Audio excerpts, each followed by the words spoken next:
This isn't your driveway anymore, Mr. Alden. It's an eyesore. And I fixed it. That's what the HOA president told me after she poured a shoulder-high concrete wall across my own property like she was sealing off a crime scene.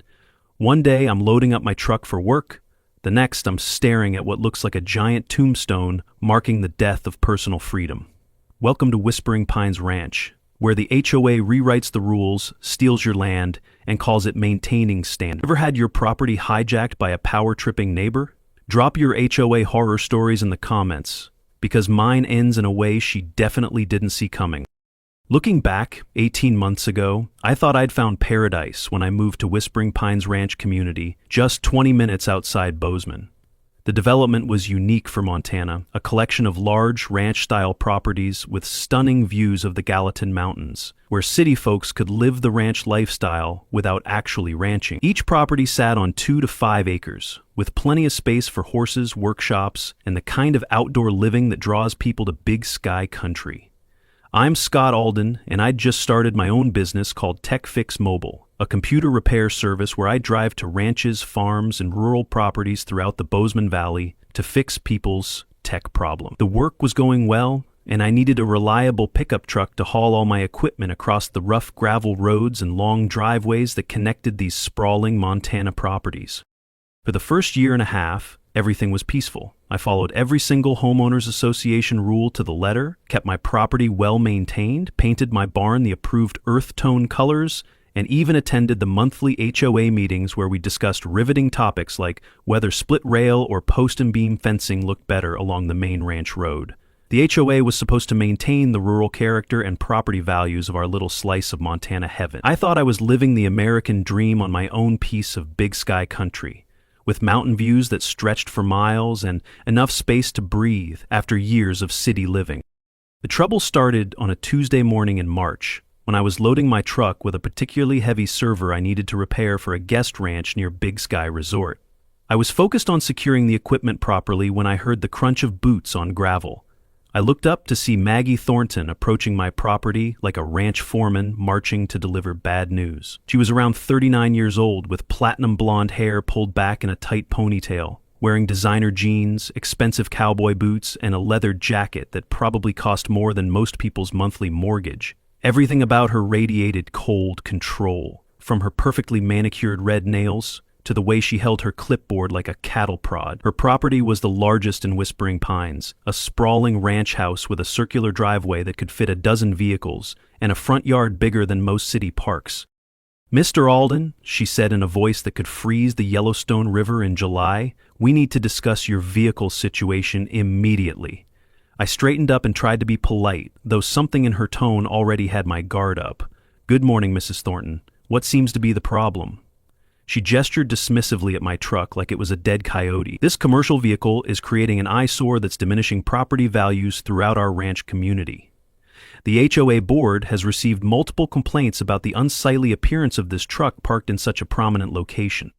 I looked at my pickup, confused. Sure, it wasn't a brand new luxury truck like some of the other residents drove, but it was clean, well-maintained, and perfect for navigating Montana's backcountry roads. "I'm sorry, but I'm not sure I understand. This is my personal vehicle and I park it on my own property. I need it for my computer repair business that serves ranches and farms throughout the Bozeman Valley." Her smile was colder than a January morning in the Beartooth Mountains. "Mr. Alden, Whispering Pines Ranch community maintains certain standards. That truck simply doesn't meet our community's aesthetic requirements for a premier Montana ranch lifestyle development." The way she said ranch lifestyle made it sound like we were playing dress-up instead of actually living in ranch country. The conversation went downhill from there. I explained that I needed the pickup for my livelihood, that it was properly registered and insured, and that I had every right to park it on my own 2-acre property. Maggie listened with the patience of someone waiting for a stubborn horse to get in the trailer, then informed me that she would be reviewing the HOA guidelines to determine appropriate action. As she walked back to her luxury SUV, I had the distinct feeling I'd just been marked for destruction by the queen bee of our little ranch community. That night, I flipped through the HOA rules again. Nothing banned pickups, nothing even close. I thought logic would win, but Maggie played a different game. The next morning, a massive red sign appeared at the edge of my driveway. "Commercial violator. Underhove review." visible from the road like a scarlet letter stapled to my property. She didn't need facts. She needed a public shaming. Over the next few days, she circled like a vulture in her spotless Range Rover, snapping photos of my truck like she was gathering evidence for trial.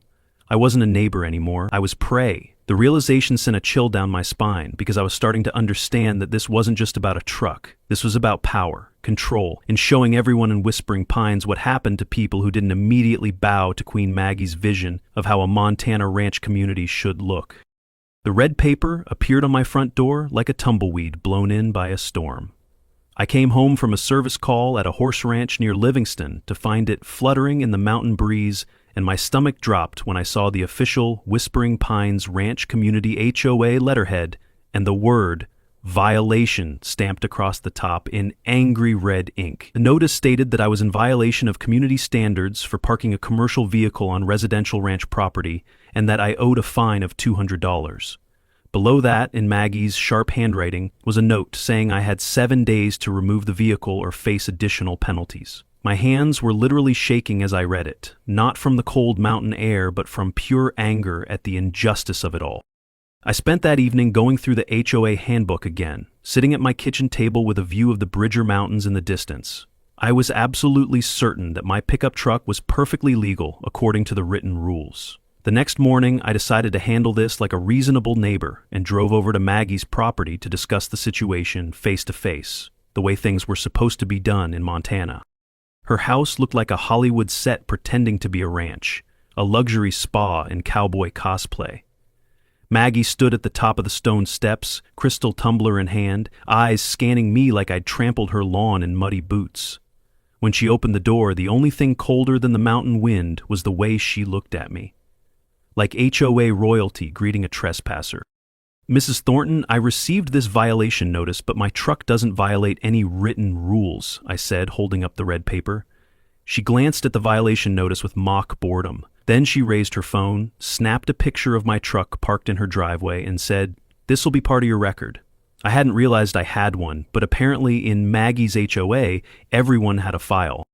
"You're rewriting the rules because you don't like the view from your porch," I said. She just smiled, the kind of smile that says, "Try me." Then she delivered the blow that changed everything.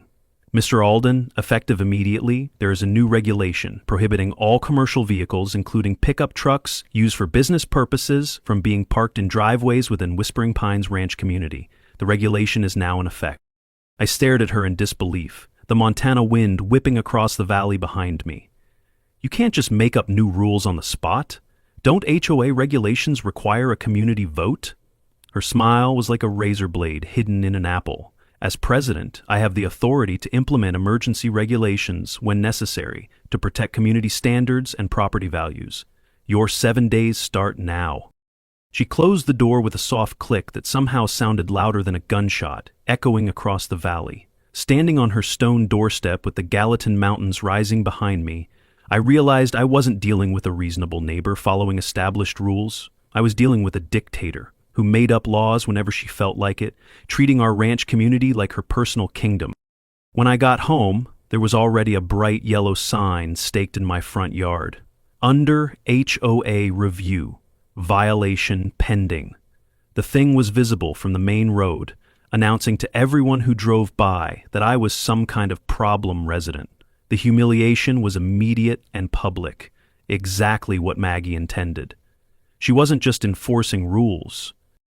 That afternoon, while I was fuming in my workshop, I heard a gentle knock on my door. I opened it to find a sweet-looking elderly woman with silver hair and kind eyes, wearing practical ranch clothes and boots that had actually seen some use.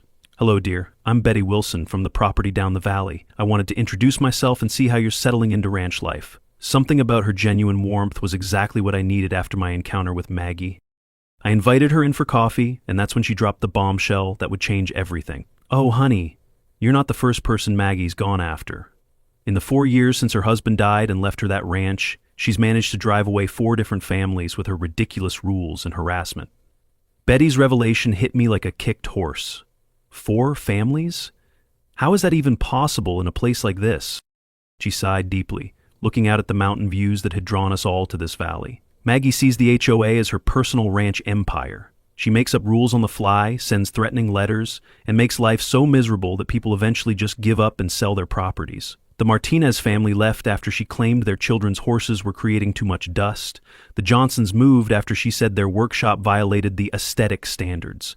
It's always something. I felt my anger shifting from personal frustration to righteous indignation. This wasn't just about me anymore. This was about standing up to a bully who had been terrorizing families who'd come to Montana seeking the freedom and independence that Big Sky Country represented. But here's the thing, dear, Betty continued, lowering her voice conspiratorially while the wind whistled through the pines outside.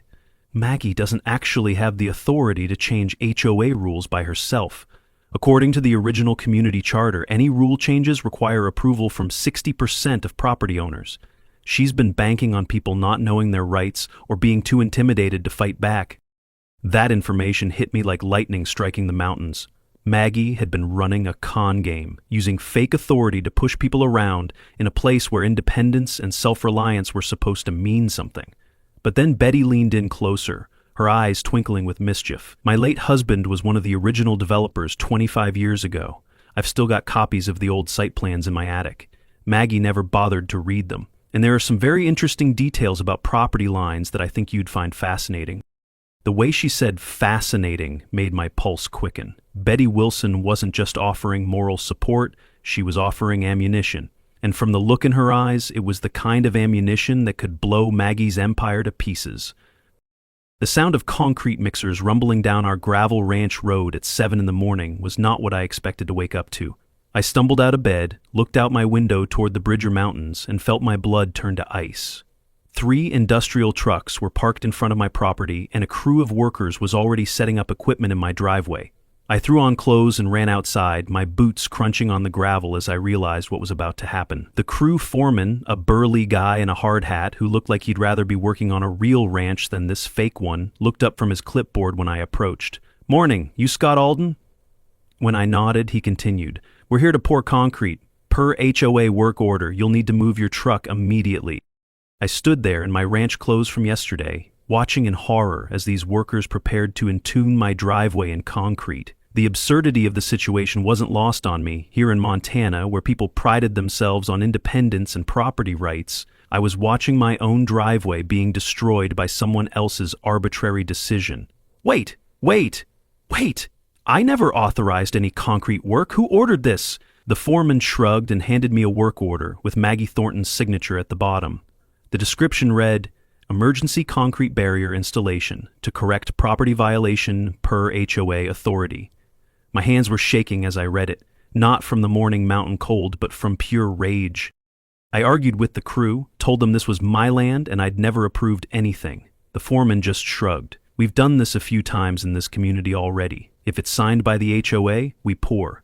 Turns out I wasn't the first rancher ambushed with concrete, just the first to fight back. I called Maggie's house, but got no answer. I called the HOA emergency number and got a voicemail message about contacting the president for urgent matter. Meanwhile, the concrete trucks were already mixing their loads, and I could hear the mechanical grinding that sounded like the death knell of my property rights. In desperation, I moved my pickup to the gravel road, hoping to at least save it from being permanently blocked in. That's when Maggie herself appeared, driving up in her Range Rover like she owned the entire valley. She stepped out wearing another of her designer ranch outfits, this time complete with a leather vest that probably cost more than most people's monthly salary, her blonde hair perfectly styled despite the mountain wind. Her smile was positively radiant as she surveyed the concrete crew's preparations, like a ranch owner admiring a new barn. "Good morning, Mr. Alden. I see you received my solution to our little problem." I could barely contain my fury, my voice echoing across the valley. "Maggie, you can't just pour concrete on my property without permission. This is illegal, and I'm calling the sheriff." She laughed, like I'd told her the funniest joke she'd ever heard. "Mr. Alden, as HOA president, I have the authority to correct violations and protect community standards. This concrete barrier will ensure that your commercial vehicle can no longer create an eyesore for our neighbors." What happened next was like watching my worst nightmare unfold in slow motion, against the backdrop of some of the most beautiful scenery in America. The workers poured concrete across the width of my driveway, creating a wall that was about 18 inches high and 2 feet thick. They worked with professional efficiency, smoothing the surface and making sure it was level, while the Gallatin Mountains watched silently in the distance. Within 3 hours, my driveway was transformed from a functional entrance to my garage into something that looked like a concrete monument to stupidity. The wall was solid, permanent, and completely blocked any vehicle from reaching my garage or workshop. The psychological impact was devastating. Every time I looked at that concrete wall, I felt trapped, helpless, and humiliated. My neighbors drove by slowly on the gravel road, some stopping to stare at the bizarre concrete barrier that had appeared overnight in our ranch community. A few gave me sympathetic looks, but most just averted their eyes and hurried past in their luxury SUVs and expensive pickup trucks, probably terrified that they might be next on Maggie's hit list. I had to park my truck on the road now, which meant I had to carry all my heavy computer equipment an extra 100 yards to my workshop. But the worst part was the feeling of violation. Like someone had broken into my home and rearranged all my furniture just to prove they could. That evening, as I sat on my porch, staring at the concrete wall that had destroyed my peace of mind, with the last light fading behind the mountains, Betty Wilson appeared with a casserole and a conspiratorial smile. "Oh, honey, I heard what happened. I'm so sorry, but I think I might have some information that could help you." She glanced around nervously at the vast Montana landscape before continuing. "The beautiful front yard of Maggie's? The one with all the professional landscaping that she's so proud of? Well, according to the original ranch development plans from 25 years ago, that's not actually her property. It's designated as common area for the entire community." I stared at her, not quite grasping the implications while a coyote howled somewhere in the distance.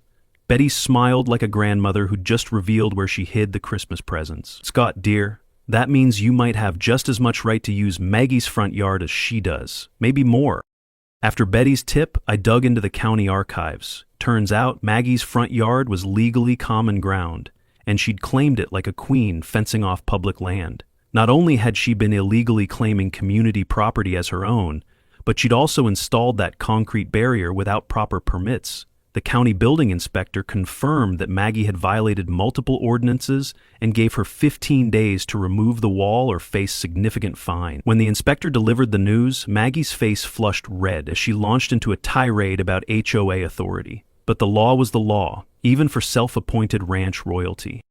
Betty's revelation about Maggie's front yard hit me like lightning on Lone Peak. The next morning, I drove into Bozeman with a mission that felt like the beginning of a detective story. I buried myself in county maps and dusty archive files, blueprints, deeds, property surveys that hadn't seen daylight in decades. The courthouse basement became my war room, fluorescent lights flickering over documents that would either save me or destroy me completely. What I discovered made my heart race with possibilities. Maggie's kingdom was built on borrowed land, and the paper trail proved it. The original Whispering Pines Ranch community development plans from 1998 clearly showed that the large, beautifully landscaped area in front of Maggie's ranch house was designated as common area for community use and gatherings. Over the years, Maggie had gradually taken over the space, installing expensive landscaping, decorative stonework, and treating it like her private front yard. But legally, that front yard belonged to everyone in Whispering Pines Ranch community. The more I dug, the more fascinating and infuriating the story became. Maggie hadn't just been illegally claiming community property as her own, she'd been building her entire empire on a foundation of lies and stolen ground. Every rosebush, every decorative stone, every drop of water in that expensive fountain had been installed on land that belonged to the community. She'd been playing queen of a castle built on someone else's property for 4 years, and nobody had bothered to check the paperwork. But that wasn't the best part. Turns out Maggie's concrete masterpiece violated half a dozen county codes. No permits, no warnings, just ego poured in concrete. According to the county records, any permanent concrete structure required proper permits, engineering approval, and advance notice to affected property owners. Maggie had violated multiple ordinances and state property laws in her rush to teach me a lesson about ranch community standards.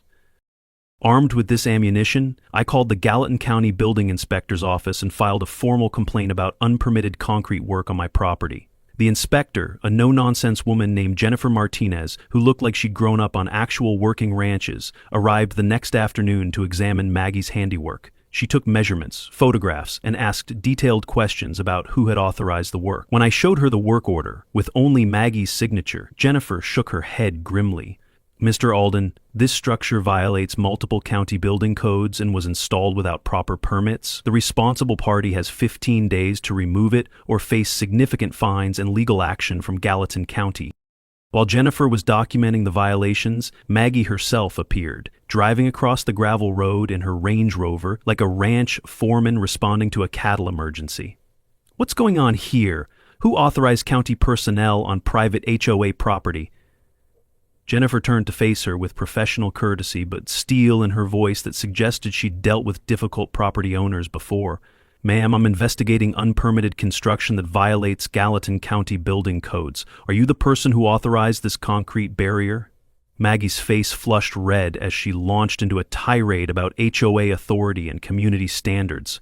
Jennifer listened patiently, then handed her an official county violation notice. You have 15 days to remove this structure and obtain proper permits for any future construction, or the county will remove it and bill you for the cost. That afternoon, while I was savoring my small victory and watching the mountains change color in the late afternoon light, I began developing what would become my master plan.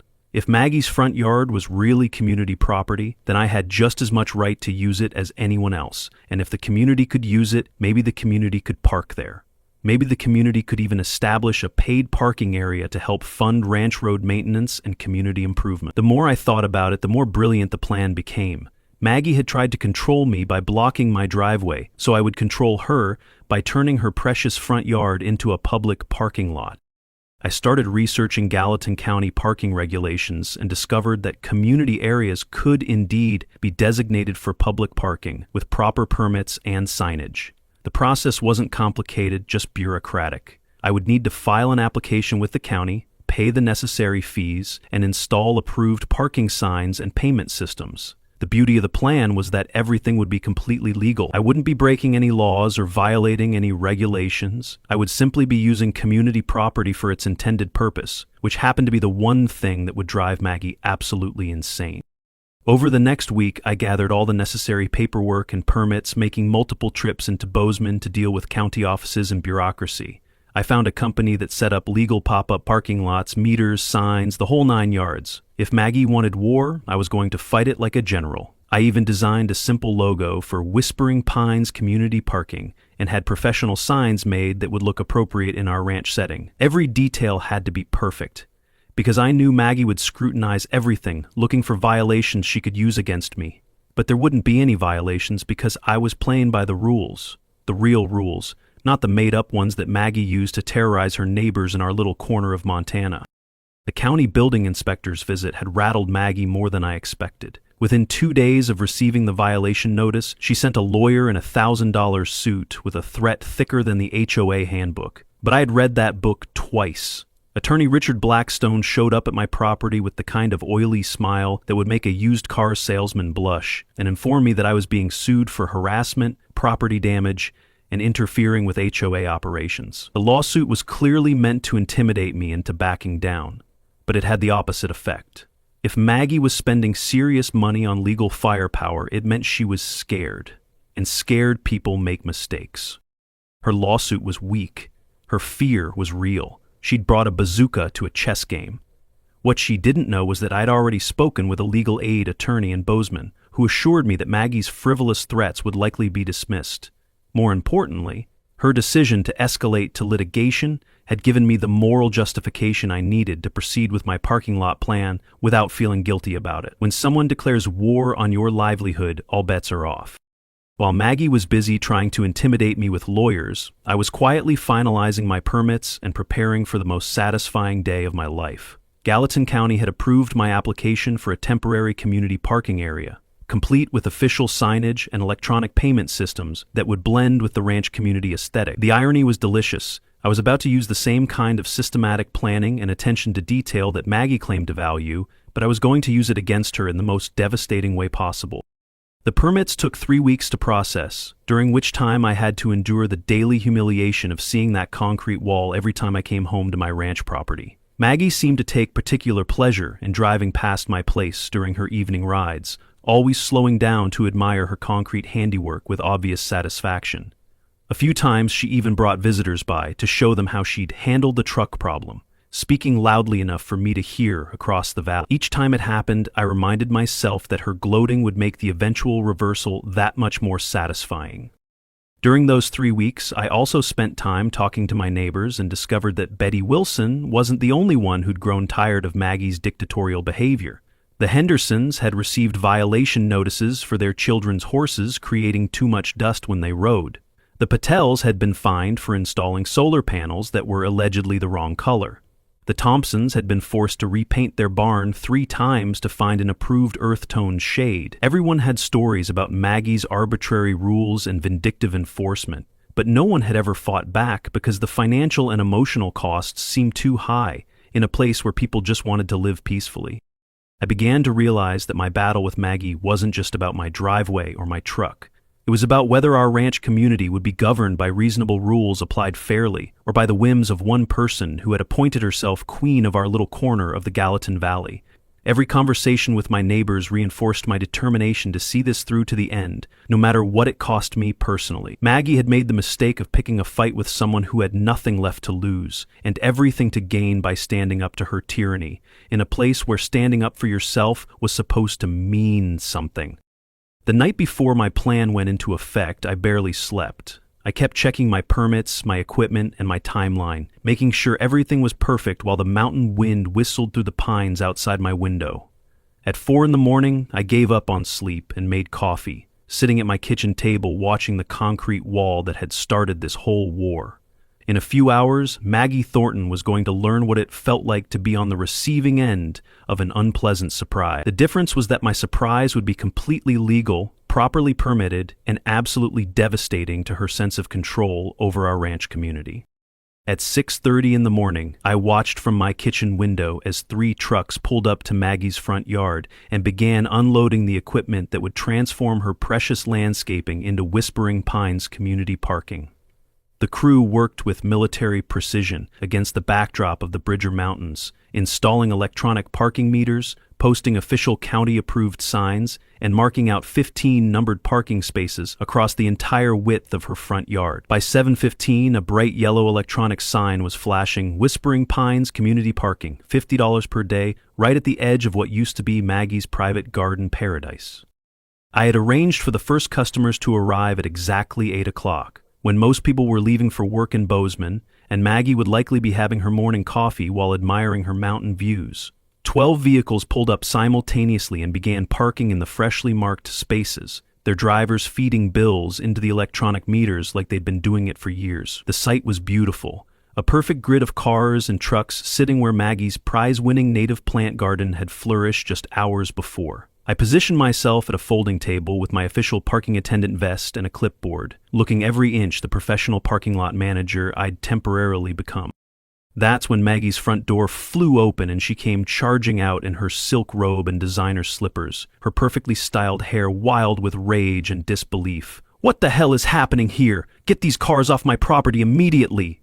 Her voice was shrill with panic as she ran from vehicle to vehicle, pounding on windows and demanding that people move, her voice echoing across the valley like a distressed animal. The drivers, who were all friends and neighbors I'd recruited for opening day, simply showed her their paid parking receipts and explained they were legally parked in a county-approved community parking area.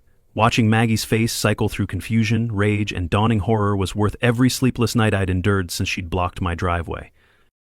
"Scott Alden, you get over here right now and explain what you've done to my property," she screamed across the yard, her voice carrying across the ranch community like a coyote howl. I walked over calmly, carrying my clipboard and wearing my most professional smile, the Gallatin Mountains rising majestically behind me. "Good morning, Mrs. Thornton. I'm managing the new Whispering Pines community parking facility, which is located on community property as designated in the original ranch development plans. All permits are current, all signage is county approved, and all parking fees are being collected in accordance with Gallatin County regulations."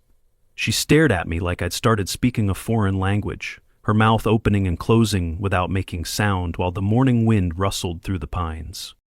"This is my front yard, you can't just turn it into a parking lot," she finally managed to sputter, gesturing wildly at the vehicles occupying her former landscaping. I pulled out my folder of official documents and showed her the property surveys, the community development plans, and the county parking permits. Actually, Mrs. Thornton, according to these Gallatin County records, this area has always been designated as community property. You've been using it as your private garden without proper authorization for several years.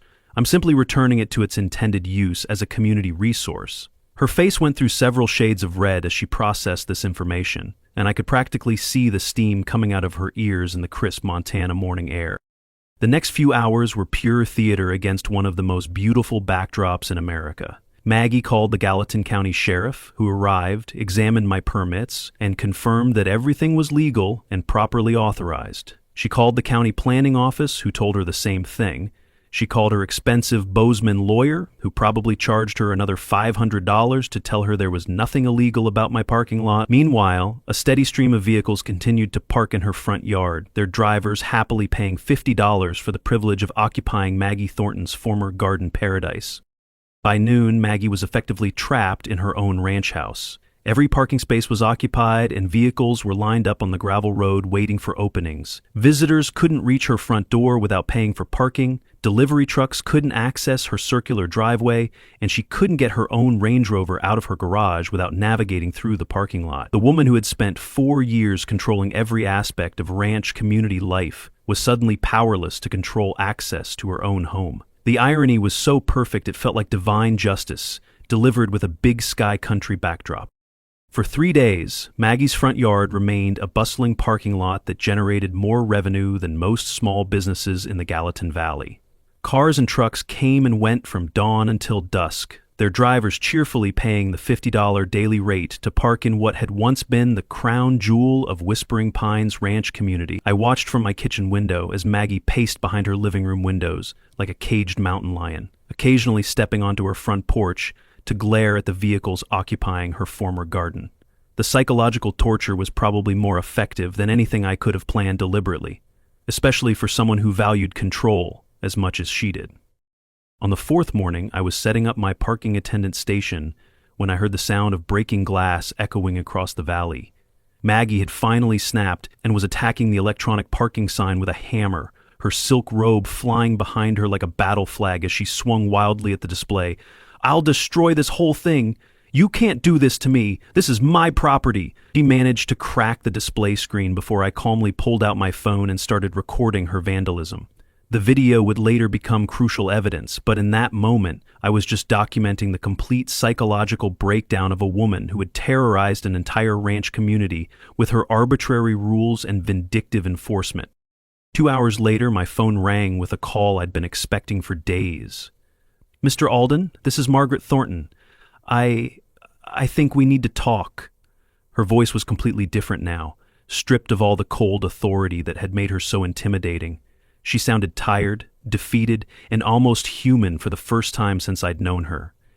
The mountain wind was howling in the background when she spoke. "I'm willing to discuss a resolution to our situation if you're open to negotiation." I agreed to meet with her that afternoon at the community picnic area, neutral ground where neither of us had tactical advantage, with the Gallatin Mountains as our witnesses. We met at the wooden picnic table overlooking the valley, with views that stretched all the way to Yellowstone. Maggie looked like she'd aged 5 years in the past week, with dark circles under her eyes and a defeated slump to her shoulders that made her expensive ranch outfit look like a costume. "Scott, I'm prepared to remove the concrete barrier from your driveway if you'll shut down the parking lot and return my front yard to its original condition." Her offer was reasonable, but it wasn't enough. Not after everything she'd put me through, and certainly not after what she'd done to 4 other families who'd had less fight in them than I did. "Maggie, removing the concrete wall is just the beginning. You'll also need to resign as HOA president, pay for the damage to my property, and issue a formal apology to the community for 4 years of dictatorial rule." She started to protest, but I held up my hand while an eagle circled overhead. "You've hired lawyers to intimidate me, you vandalized county-approved signage, and you've been illegally using community property as your private garden for years. The only reason I'm offering you this deal is because I'd rather resolve this quietly than drag it through the courts for the next 2 years. The reality of her situation was finally sinking in, and I could see her calculating whether she had any better options while the wind whispered through the pines around us. That evening, Betty Wilson knocked on my door with news that made my victory complete. Scott, dear, I've been talking to the other neighbors and we've decided to call for an emergency HOA meeting to vote on Maggie's leadership. After seeing what happened this week, people are finally ready to stand up to her. The meeting was scheduled for the following Saturday in the community center, and for the first time in 4 years, every single property owner in Whispering Pines Ranch community planned to attend. Word had spread about my parking lot revenge throughout the Gallatin Valley, and suddenly everyone wanted to hear about their rights and options for dealing with HOA tyranny. The community center had never seen a crowd like this. The building was designed for maybe 30 people, but nearly 60 ranch owners and their families packed into the space, with more standing outside the windows trying to hear. The atmosphere was electric, like a town hall meeting in an old Western movie, where the settlers finally decide to stand up to the corrupt sheriff. Under the harsh fluorescent lights, faces that had been hidden by fear for years were finally visible, finally ready to speak their truth. The murmur of conversations filled the room like the sound of a dam about to burst. 4 years of suppressed frustration finally finding its voice. Betty Wilson called the meeting to order, her voice stronger than I'd ever heard it. We're here tonight to address the leadership crisis in our community and to discuss the future of Whispering Pines Ranch. The room fell silent except for the sound of the mountain wind rattling the windows. For too long we've allowed fear to silence us. But after this week's events, I think we all realize that it's time for change. A murmur of agreement rippled through the crowd like thunder rolling across the valley. One by one, neighbors stood up to tell their stories about arbitrary fines, made-up rules, and harassment campaigns that had made their lives miserable in what was supposed to be their slice of Montana paradise. Sarah Henderson, a young mother who'd moved here from California, stood up with tears in her eyes. My daughter wanted to keep chickens for her 4-H project.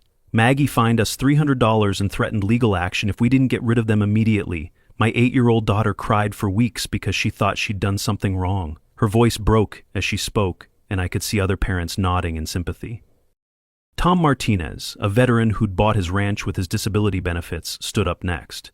I installed solar panels to save money on electricity. Maggie claimed they were the wrong color and violated the aesthetic standards. She made me take them down and threatened to put a lien on my property if I refused. His hands were shaking as he spoke, not from fear but from anger that had been building for months. I served 3 tours in Afghanistan for this country's freedom, and I come home to find more rules and regulations than we had on base. Old Frank Thompson, who'd been in the valley longer than anyone except Betty, struggled to his feet with the help of his cane. I've been raising horses in this valley for 40 years, since before there was any HOA or fancy development. Maggie tried to tell me my barn was the wrong color and had to be repainted. That barn was built by my grandfather in 1947. It's part of the history of this place. But she didn't care about history. She only cared about her vision of what a ranch should look like. His voice carried the weight of decades, and even the youngest members of the community listened with respectful silence.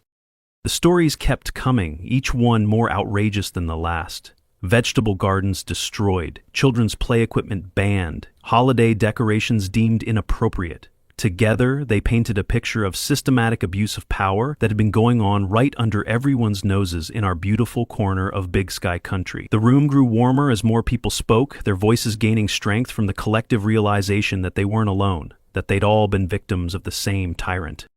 When it was my turn to speak, I stood up and looked around the room, at faces that had become friends and allies through shared suffering. "This isn't really about my driveway or my truck," I said, my voice carrying clearly through the packed room. "This is about whether we're going to live as free people on our own land, or whether we're going to let one person's need for control turn our community into a prison." I paused, looking directly at the empty chair where Maggie would have sat if she'd had the courage to face her neighbors. This is Montana, not some suburban subdivision. We came here for freedom, for space, for the right to live our lives without asking permission from petty tyrants. It's time we remembered what that means.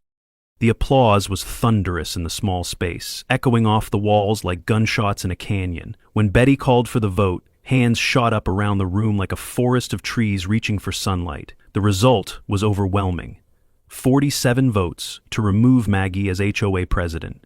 0 votes to keep her, and 3 abstentions from people who weren't present. Betty Wilson was elected as interim president by an equally unanimous vote, with a mandate to rewrite the HOA guidelines to prevent future abuse and ensure transparent democratic governance that respected the independence and property rights that had drawn people to Montana in the first place. The relief in the room was palpable, like a massive weight had been lifted from the entire community. People were actually smiling and talking to each other instead of hurrying past with their heads down, afraid of being the next target. For the first time in years, the community center felt like what it was supposed to be, a place where neighbors gathered to solve problems together, not a courtroom where one person passed judgment on everyone else. As people filed out into the Montana night, shaking hands and making plans for the future, I realized that we hadn't just removed a bad HOA president, we'd reclaimed our community. The next morning, I watched from my kitchen window as a concrete crew worked to remove the barrier from my driveway while the sun rose over the Bridger Mountains. Maggie had hired the same company that built it to tear it down, and the symbolism wasn't lost on anyone in the valley. As chunks of concrete were loaded into trucks and hauled away, I felt like I was watching the demolition of a prison wall. The sound of jackhammers echoed across the ranch community like a celebration, and several neighbors stopped by to watch the destruction of the monument to tyranny that had started this whole war. 3 weeks later, Maggie put her ranch house up for sale and moved to a condo in Bozeman. Her front yard was restored to its original condition as community space, with new benches and a small gathering area where neighbors could meet without fear of HOA violations. The electronic parking signs were gone, replaced by a simple wooden sign that read, "Whispering Pines Community Area, maintained by volunteers." I kept one of the old parking meters as a souvenir, a reminder that sometimes the best way to deal with a bully is to use their own tactics against them, but do it better, smarter, and completely within the law. QA stories, where reality feels like fiction and fiction wishes it was this juicy. Hit that like before the next bombshell drops.